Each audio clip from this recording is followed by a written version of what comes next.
pai era agricultor, até hoje ele é, mas ele não vai mais na roça porque ele ficou aleijado. Mas todo mundo era assim, lidava só com agricultura mesmo. Então ele plantava tudo, plantava feijão, plantava milho, plantava tudo, né? A gente comprava muito pouco. Eu me lembro quando eu era criança, acho que a única coisa que eu via meu pai comprando, que ele falava eu vou comprar na cidade, era café, mas comprava o café em caroço e torrava na roça mesmo.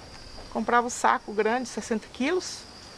E eu acho que muito pouca coisa, assim, tipo açúcar muito pouco, porque a gente consumia muita rapadura. Sim. Meu tio tinha na roça dele um engenho, e as pessoas que tinham engenho e casa de farinha, eles na época que você colhia sua cana, você usava o engenho daquela determinada pessoa. Na época que você fosse colher sua mandioca, você ia para uma casa de farinha da determinada pessoa. Era assim. Uma casa de farinha, por exemplo, que usava uma vez por ano, né? Nunca chegava a usar mais do que isso. Porque naquela época eles plantavam mandioca e falavam que tinha uma época certa de colher, E você lembra qual é essa época? Sempre a gente ia, eu me lembro, sabe por quê? Porque era uma época muito fria e lá, o frio de lá é em junho. E nas férias da gente também, que as férias é em junho, né? Então meu pai já aproveitava que era férias de junho e a gente ia para as casas de farinha, passava 15 dias. E no final do ano, que era mais quente, a gente ia para os engenhos. Nas casas de farinha a gente ia direto. A gente ajudava. Você ajudava como? Ajudava em tudo. Menino, naquele tempo, ninguém desperdiçava o serviço de menino. Ajudava em tudo que todo mundo fazia, a gente colocava a mão da gente também. Meu pai começava arrancando a mandioca. Isso aí quem fazia era homem, né? Ele arrancava a mandioca, aquela madeira, que é o que fica para fora da terra. Era cortado as galhas, deixava ali para depois replantar. Eles deixam ali 15 dias. Aí arranca a mandioca, levava para casa de farinha nos reboques de trator. Era de trator? É, trator, se não carroça de burro. Mas geralmente nos tratores. Uns emprestavam dos outros também, né? E chegava lá, juntava muita mulherada, era muita mulherada para descascar a mandioca. Depois os homens iam ralar. Tinha um ralador que usava um motorzinho e colocava aquela mandioca ia ralando. Ia triturando, né? Eles vão empurrando aquela mandioca e vai ralando. Caía dentro de um baú enorme de madeira. As mulheres colocavam água, porque a massa estava pesada, ainda grossa. Aí todas as mulheradas tudo já tinha aquelas bacias enormes de alumínio. Naquela época era alumínio mesmo, não tinha bacia de plástico.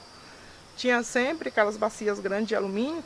Tudo que a gente podia aproveitar, a gente aproveitava, né? Por que usava água na massa? Para ela soltar bem o amido, né? Lavava bem aquela mandioca ralada. E a gente colocava peneiras grandes assim em volta da bacia. Colocava um pano em cima que chamava... Na época tinha que ser um pano bem resistente, porque ele rasga com muita facilidade. Sempre tinha aqueles tecidos que eles compravam, que chamavam de Volta o Mundo, não sei se você ouviu falar. Tá, aí depois as mulheradas exprimiam aquele pano, bem espremia bem, para tirar toda a água que ia para a bacia. Aquela massa que sobrou, que a gente chama de massa lá, voltava para outro lugar, né? Que chama de prensa. A prensa era como se fosse um caixão também de madeira. É uma prensa mesmo que vem de cima, né? Tem um suporte enorme lá em cima e vai prensando. E tem a madeira que forma como se fosse uma tampa e vai colocando entre uma camada de massa e outra, vai colocando folhas de bananeira. Tanto para segurar, porque senão ela podia sair, né, pelas beiradas, como para ajudar mesmo a ficar aquela massa bem seca. Mas quem que aperta a prensa? Aquela prensa que apertava eram os homens mesmo. Dois homens? É, 2 homens. Aí um apertava, outro apertava. E nisso ia tirando todo aquele líquido que sobrava, aquele líquido já era descartado mesmo. Ah, porque era o segundo a espremido, né? É, já era descartado. Não me pergunte por quê, mas... O primeiro das mulheres usava... Aquele primeiro era colocado em vasilhas, ocupava muitas vasilhas, muitas latas, tudo era bem reaproveitado. E deixava ali no mínimo 24 horas para aquele amido assentar todinho no fundo, aí fica só água para cima. Ele vai todinho, vai descendo, tem que ter umas 24 horas para ir descendo, para aproveitar todo, né? E a farinha, ela ia para prensa, depois ia para torrar, né? Era tipo um forno enorme, assim, de uns 5 metros quadrados ou mais. Mas e aí colocava essa massa no colocava fogo embaixo. Tá, mas logo depois que espremeu já colocava? Deixava, podia colocar já ela e já colocar fogo. O forno tinha que estar muito quente, não me lembro de temperatura, porque geralmente a gente não tinha isso, né? Mas eu me lembro que era muito fogo. Eu sei que vinha assim, reboques e mais reboques de madeira nessa época de torrar a farinha. Tá. Então aquela farinha era secada mesmo, torrada, para poder armazenar, né? Para ela durar quase o ano inteiro, às vezes durava. E durava, às vezes, dependendo da safra de mandioca, durava. E essa farinha vocês guardavam como em casa depois? Ou em sacos brancos de tecido mesmo, que já era comprado prontinho, ou se não em caixão de madeira.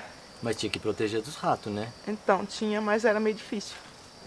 Muito difícil. Sempre o rato furava, então? Sempre tinha. Eu me lembro, por mais gato que tivesse, mas sempre tinha um ratinho. Tá, e aí a outra parte que ficou que é o amido. Assentando. Então, aquilo ali colocava para secar também. Depois que tirasse a água, deixava no sol o dia todo. De noite tornava a recolher aquilo, entendeu? Colocava num lugar, ou senão cobria aquilo tudo. Acho que não demorava tanto, porque fazia muito sol. Lá é muito quente. Mas era mais de um dia, então? Era uns 4, 5 dias para secar bem. Acredito que levava uns 5 dias para secar bem, para poder armazenar. E como é que vocês chamavam essa? Isso aí é tapioca. Já chamava tapioca? Já chamava tapioca.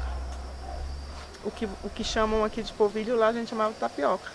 E a gente quebrava ele todinho para eles, depois que ele começava a secar, dava uma quebrada para ele secar mais ainda. E para ficar melhor de armazenar mesmo, de guardar. Guardava também em sacos, saco de pano. E então, aí vocês, com a tapioca, o que vocês faziam de comida? Fazia tapioca, minha mãe fazia muita coisa. Que eu me lembro que ela ia para a roça do meu pai, ela passava uma semana lá fazendo sequilho, fazendo brevidade, né? Que era tudo bem manual mesmo, então demorava pra caramba de fazer. A brevidade, aqui dá pra assar no forno, mas lá a gente assava em cima do fogo de lenha mesmo, com aquela parte da chapa coberta, né? Tem aquela boca. Eu lembro da minha mãe colocar um pedaço de alumínio, tipo uma tampa velha de alumínio, com bastante brasa em cima e sabuco de milho, que aquilo ia queimando, ia esquentando, e ela tem que ir assando embaixo e assando em cima. Aí, nessa época, assim, de fazer essas coisas, juntava um monte de mulher, não era só uma, não. Tipo, vai fazer bolo na casa de fulano, então ia 4, 5 pessoas ajudar, sabe? Sei. Biscoito também, o biscoito de tapioca também, que era o sequilho, que eles chamam de sequilho também, né? Que ele já fica a massa mais dura. Aí abre, aperta com garfo, vai cortando e vai assando. É a mesma massa da brevidade. A gente usa também para fazer cuscuz. Tem um cuscuz que é feito da tapioca granulada. É como se fosse a tapioca, ao invés de fazer a tapioca, eles torram aquele polvilho molhado no forno de torrar mesmo, farinha. Ela fica granuladinha.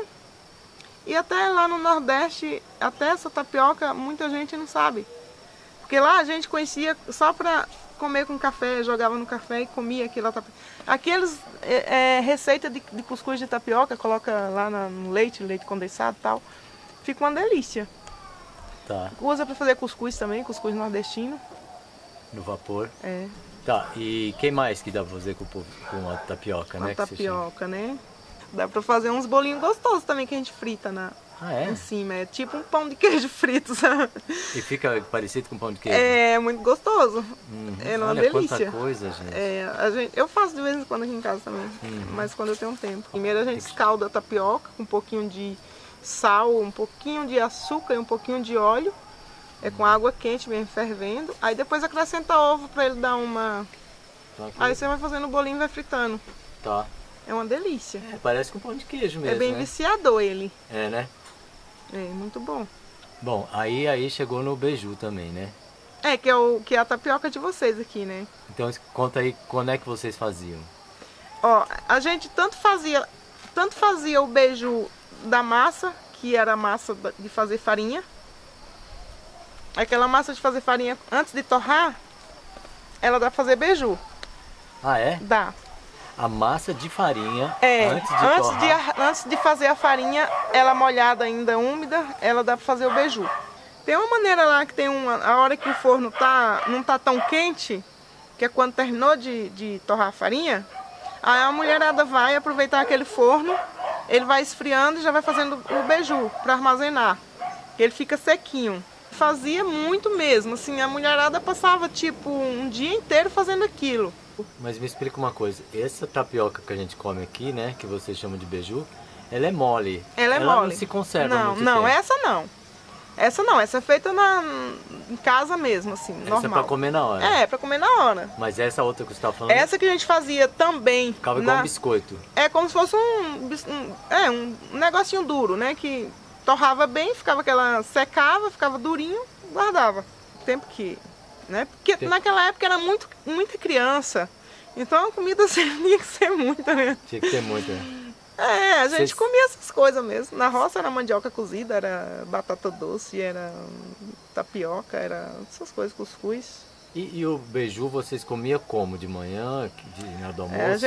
A gente sempre tomava no café da manhã, ou senão no finalzinho da tarde mesmo. No almoço não, o almoço é feijão e arroz mesmo lá no Nordeste. Tem pra onde correr. Não, lá não tem, cara. Se você chega lá meio-dia, numa casa e não tiver feijão com arroz, é porque não tem pra cozinhar, mas não tem pra onde correr. Ninguém costuma almoçar pão ou qualquer coisa, outra coisa lá não.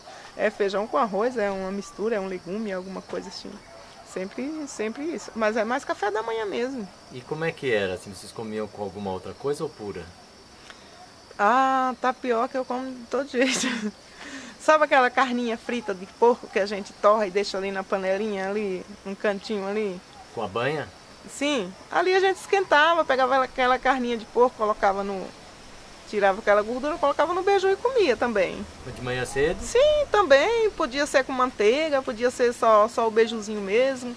Esse negócio com leite condensado, isso aí já tem pouco tempo que inventaram, né? Assim, pra gente tem pouco tempo, né?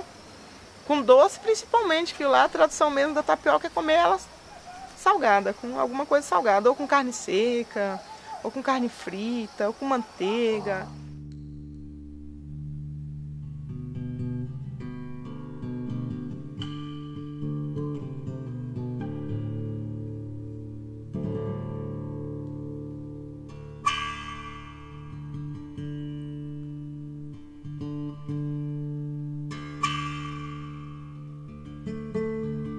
Nós vamos fazer tapioca, que vocês chamam de tapioca aqui, mas lá na nossa região é beiju. O polvilho que vocês usam para fazer lá é diferente do polvilho daqui? A gente acha diferente porque lá é bem mais natural. Lá eles fabricam mesmo nas casas de farinha ainda lá.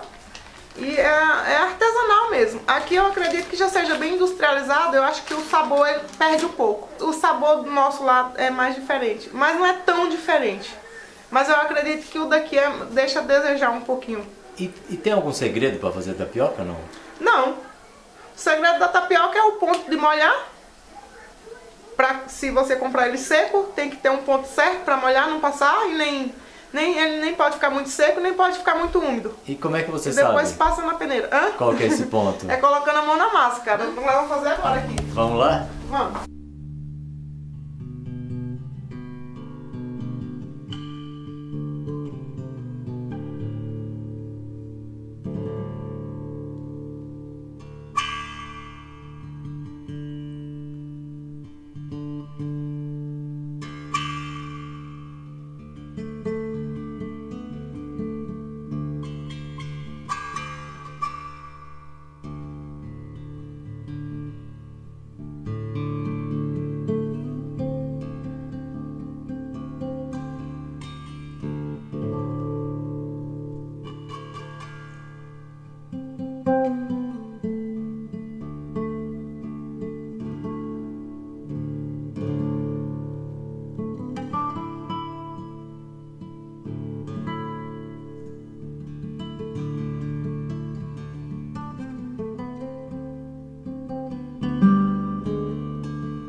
Eu voltei, depois voltei de novo, aí voltei agora aqui, que eu tô aqui mesmo já tem 10 anos. Mas aí os meninos começaram a entrar para a adolescência e começaram a querer dizer que queria faculdade disso, faculdade daquilo. Eu falei, então tá na hora da gente cair fora, né?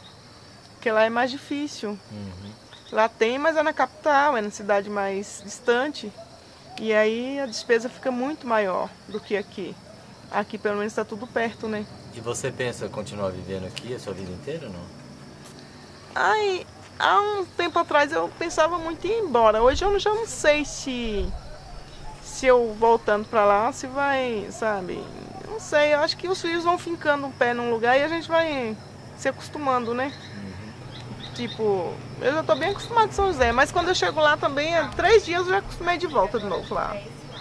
É que eu fui, assim, muito levada. A gente tem, quando tem uma infância boa num lugar, a gente não esquece, né?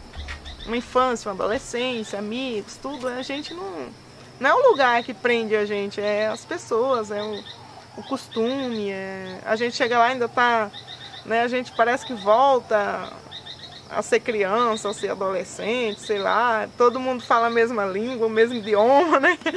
É mais ou menos isso. É disso que a gente sente saudade, né? Vou na Feira Livre, a Feira Livre ainda é do mesmo jeito que eu deixei há 10 anos atrás, há 20 anos atrás, né? Ainda tem as mesmas coisas, são os mesmos donos das bancas que fazem. Então é muito gostoso você voltar e ver tudo isso de novo. Assim, porque eu vivi ali, né? Eu cresci naquele mundo ali.